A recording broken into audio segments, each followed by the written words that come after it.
Hello, everyone, and welcome back to Stories from the Other Side. And I want to tell you about another clearing that I did. So, this was a home, um, and it was interesting. So, I tapped in, and what I was getting when I tapped in was, when I tapped in distance, I should say, was a whole lot of resistance from something, but I couldn't see what that something was. Sometimes they're good at hiding and really blocking any visuals. So I was going to go in a few days, so I just sort of left it until it got closer. I was going to tap in again, maybe that morning before I went, or even the evening before. So this is interesting. So the night before, I had this dream. And I had a dream that I was this young girl, over 15 and under 20, somewhere in that age, young. And I was on this farm, and we were pretty much, this farm was middle of nowhere, um, really hard to get away. We were chained up a lot of the time when we weren't doing any work outside on the farm. He was always watching this man, so this man that kept us there. So there were other girls my age. It looked like everybody was anywhere from 14 to 18, maybe. And I was one of these girls. And the way I was seeing this dream is I was looking through her eyes.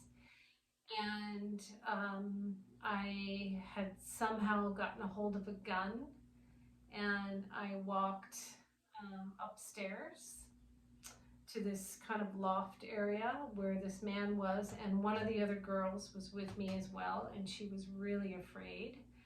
And I opened the door, and I pointed the gun at him. He went to go grab a gun, but I shot him. It was a shotgun that I had. Anyway, I shot him, um, and he didn't die right away, but we ended up running, and got everybody out of the house, and we escaped. But he did die. That's pretty much all that I remembered from that dream. So when I woke up in the morning, I tapped in, and that is exactly what happened in that house.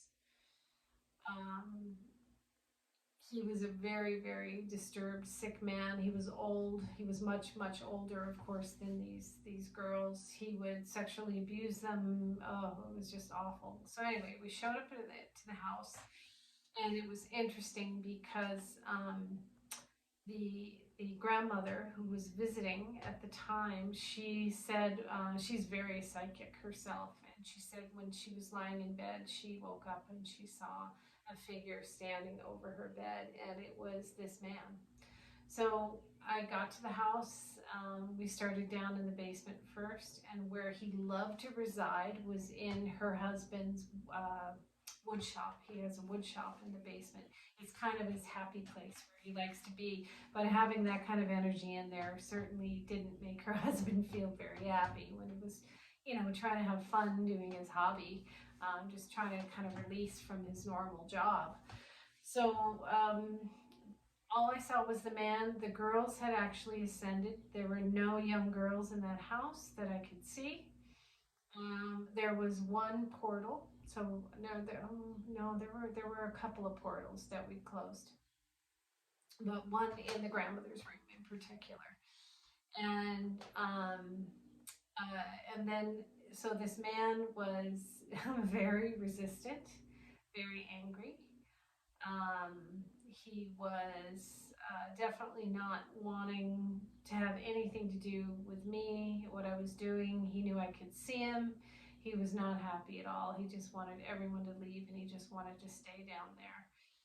And he ended up leaving, which was good. And the owners told me that it's been a huge change in the energy of the house, just in general, just with how it feels. And they cleared and cleaned their whole basement, and they said it was just really nice to just kind of, you know, just feel like everything is clear and light and clean. So that was really nice to hear. So I was really glad that I was able to help them. All right. So stay tuned for the next episode of Stories from the Other Side.